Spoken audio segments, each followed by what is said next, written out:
How we doing, folks? It's another Lunes Macho Monday. That week of rest last week paid off because I'm revved, ready to go, and giving you another recap of what went down this past weekend. AAPW came back with another show, kicking the month off, and it wasn't just a matter of pride, it was a matter of fact. Wrestling is back in Austin, don't you ever forget that. Started the night off with El Rayo taking on Ace Seidel. Ace really letting out his more, charismatic attitude, as he says. Trying to show people how to be cool and such. El Rayo not having any of it, knowing that the people are behind him because he's behind the people. And what we expected to be a high-flying, fast-paced match became very surgical very quickly as Ace Seidel was trying to break the leg of El Rayo. And if it weren't for a little bit of jaw-jacking from Rob the Builder, who showed up to let Ace know he still didn't appreciate his antics, El Rayo was able to get the O'Connor roll-up on Ace Seidel to get the 1, 2, 3. And then, a match that we expected to be none other than a main event anywhere else. Johnny Cruz took on Prince Adam, which for the longest time we weren't sure what was going on there. We didn't know if there was serious bad blood between the two or what, because this was a fight. So much so Johnny Cruz actually showed up in fatigues. I mean, more street level fatigues, but purple camo, still camo. And he was ready for a war with Prince Adam. Back and forth they went. Adam targeting Cruz's arm. Cruz trying to work over Adam's neck and head. And it finally came down to a crossface by Johnny Cruz. But Prince Adam didn't tap. I know for a fact because I reffed that match. And it's one thing to watch it from a distance to see a man his body just give out on him whether he wants it to or not. It's another to see it up close, to watch his eyes roll back, to hear his breathing slow down, to see the muscles just relax, and not in any normal way, but just give out and go limp. I had to make a quick call, and I stopped it then and there because if I didn't, who knows what was going to happen. However, what I thought was the end was not, as Johnny Cruz actually helped up Prince Adam, helped revive him, and finally, they gave a mutual fist bump of respect to each other for what happened. I'll try to get more on that later. Who knows? We'll keep you posted, folks. But then came the tag match between the Pillars of Destiny and the new team of Warsaw and the Cannonball. Del Rio and John Warsaw actually on the same page against Titan and Hunter of the Pillars of Destiny. And I was having to ref that one too. And folks, that was quite the harrowing experience. You got two living, breathing Vikings taking on two of the roughest guys on the AAPW roster. But it was Warsaw and Del Rio who ended up getting the victory. Not through favoritism like some would say, but when Warsaw took a huge boot to the outside from Paul Titan and they both went crashing outside the ring, I had to check on him because I don't want guys getting hurt on my watch. I don't want anyone getting injured, visitor or not. Warsaw's head bounced off the freaking concrete, people. And Titan, I'm not sure if he pulled a hammy or his knee went out on him. They both went toppling over, and that's a lot of meat, folks. So when Hunter said that he had the pin on the inside, I'm sorry, I didn't see it, guys. But when they got back in the ring and all hell broke loose, it was the Cannonball scooping up Hunter for the pin. And I had to make the call. And then I had to run for my damn life because they both went for their axe and their sword, and the Pillars came after me. So even if they were the victors, I would have swung the vote the other way. You brandish a weapon on me like that. I mean, that's not the first time I've been stabbed in that town, folks. Thankfully, it was the only one for right now. But then the grudge match between Massive and Romeo Cox, which first started as just an altercation in a four-way match for number one contendership, has spilled into something a lot more personal, with Massive this time getting the win on Cox after a vicious and brutal power slam in the middle of the ring. Speaking of brutality, we had a non-title match for the tag team titles between the Perfect Enemy and Team Tex-Mex, with the Perfect Enemy now more focused than ever. First, they just wanted their rematch against Team Tex-Mex. Now, knowing that if they succeeded in beating them, they'd be up for contendership for the titles, well, the Biohazard and the Red Dog were not going to blink on that one. And you saw the full force of what they can do, especially when they have two goals in mind. With them getting the win, Blue Blade taking the pin after a nasty double team maneuver. Ryan Voss so shook up and barely able to stand on the outside, he couldn't even scramble into the ring for the break. And the Perfect Enemy, now the new number one contenders for the belt. And another title shot. Manny Domingo having to defend the Twitch title against Rob the Builder, since Rob was screwed out of his shot at the heavyweight title at the hands of Ace Seidel. Both the committee and the fans demanded Rob get some moment in the sun, being granted this shot at the Twitch title. And the people hoped that Manny would be humbled, that Manny would be stopped, but to no avail, as he slapped on a classic Boston Crab onto Rob the Builder after working his back over and over in the match. The ribs getting bruised, the kidneys taking shots, the back multiple times, multiple shots. And Manny slapped on that Boston Crab and forced Rob to tap out. However, after the match, he wouldn't let go of the hold, and it took Papadon himself to go into the ring and try and break the hold, threatening to reverse the decision on Manny. So he finally relinquished it, only to go and slam Papadon into a chair on the outside of the ring. Papadon taking a nasty bump, jarring his head, compressing his neck. He was unconscious on the outside of the ring. He had to be helped to the back. I was furious. But lo and behold, the show had to go on because Christopher Black, after cutting a promo before the match stating that there was absolutely no one on earth that could beat him, was put into a situation where he had to run a gauntlet to retain his belt. And folks, he went through three competitors. First, Curtis Richter, Mr. 6.0, showing that he can hang with the big dogs. But not long enough. It was like a rodeo, where all you need is 8 seconds, but he only got 7. He was dropped by the big black boot.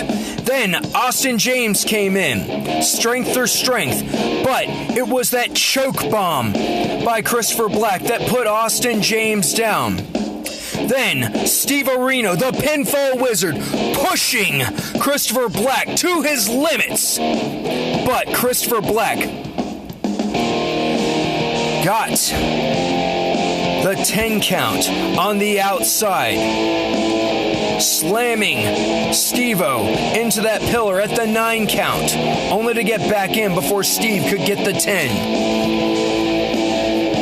And as he stated, no one on earth couldn't clearly beat him. And that's when Pluto Mars made his return to test that declaration. And it was him landing the black hole that that black hole driver on Christopher Black to become the new AAPW heavyweight champion. He's won the Twitch title. He's got the heavyweight title. Will he go for the tag and become Triple Crown? One can only hope. But now the question is, what's happening June 15th at the Warriors Companion Benefit Show? We know that Perfect Enemy is going for the gold against Team Tex-Mex. We've also been confirmed that Papa Don is coming out of retirement to take on Manny Domingo, and even ordering him to put that Twitch title on the line because he feels he's not a deserving champion with his choice of tactics. Will Christopher Black demand his rematch then? Or will someone new step up to challenge Pluto Mars? What is going on with Warsaw and Del Rio? Will the Pillars of Destiny return to wreak havoc? What is going on with Johnny Cruz and Prince Adam? Are they cool now? Who knows? But now, on to my show. Let's see what I can do for you, folks. All right. We've got the cattle. We've got the Mid-South Court. The Rassletorium, Prince Charlie Hall. We've got a high school gym, and we got the banquet hall. Let's give Mid-South Court their love.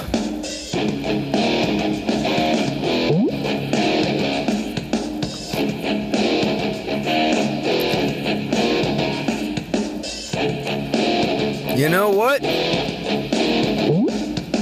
Let's have the Goblin Knight take on the Dungeon Crawler.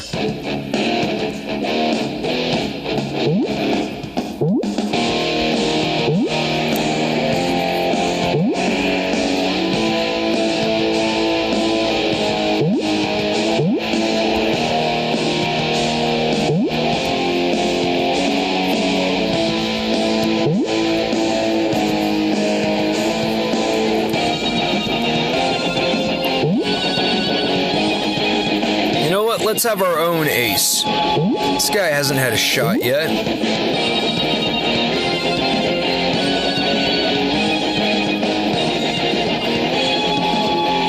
Who's he taking on?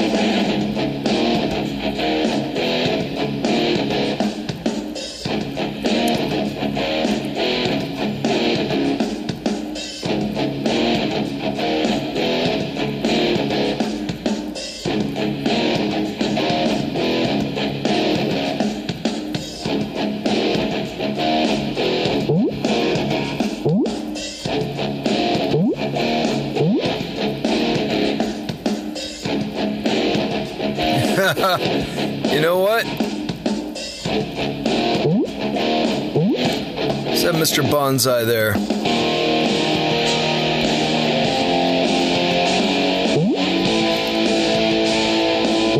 All right.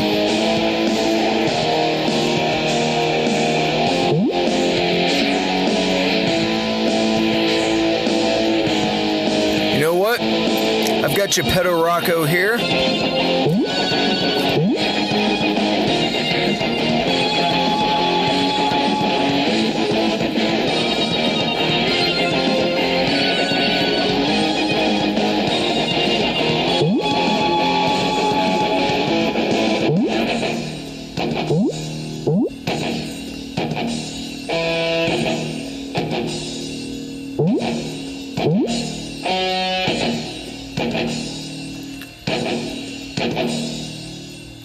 There we go.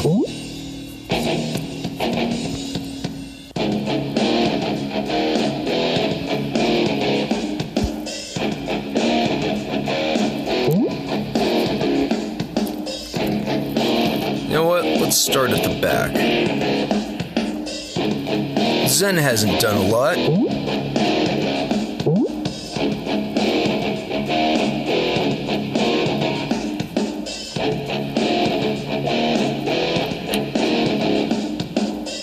Yeah. There we go.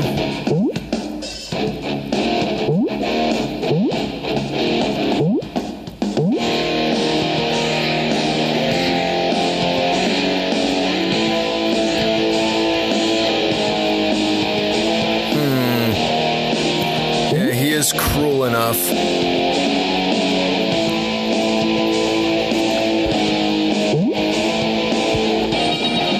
TV title's up for grabs. So who's Terry Von Winkle taking on? Is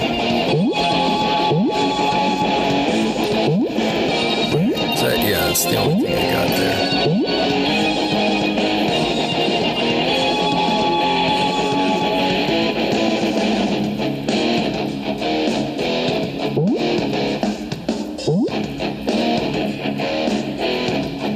See, let's look at win-losses here. Only 2 wins.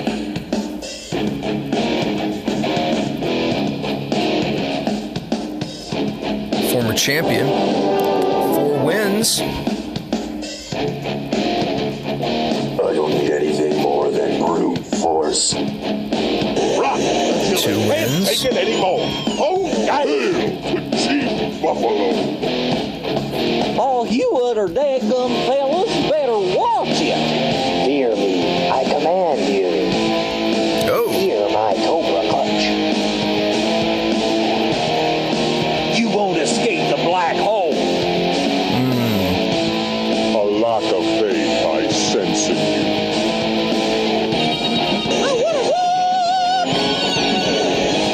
Bleach his man.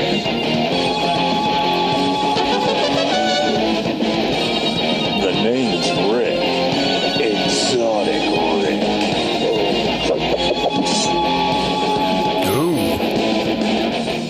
You will crumble when I break you. I see you. Oh, hi, I'm little doggy. He's got 1 win under his belt. Papa, don't preach.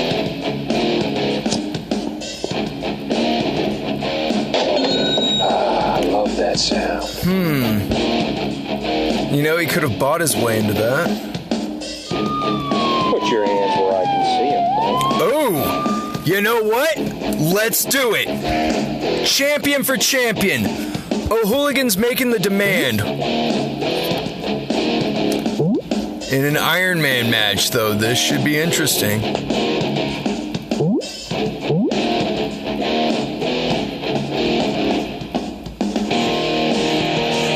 And you know what? Let's see if dirty tactics pay off. We might finally have a double champion. Well, I mean, we will have a double champion, hopefully.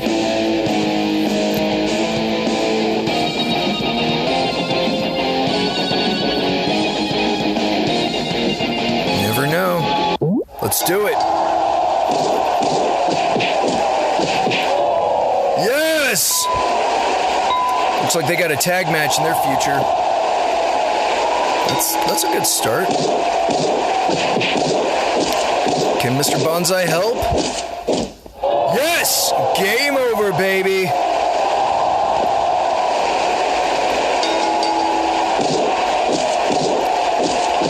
Now can Geppetto get it done on his own? Oh! Time limit draw? Holy cow, I didn't even know that could happen. Oh, the Carpathian Claw got the job done.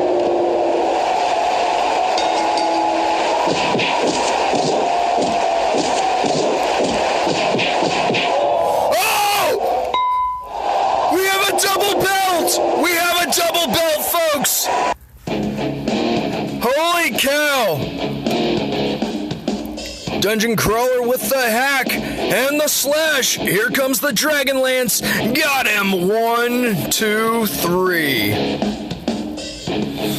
Ace sets him up with the 8-bit breaker. Now it's game over. 1, 2, 3. With that, maybe he should work with 8-bit. Time limit draw. Holy cow.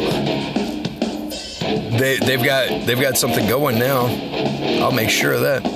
Vladimir's stomping him all over. That's just cruel. Here it comes, Carpathian Claw. It's over. Oh, Hooligan's ticked off now. There's a left and a right. He's going berserk. It's the barroom brawl. End it now. 1, 2, 3. Yeah.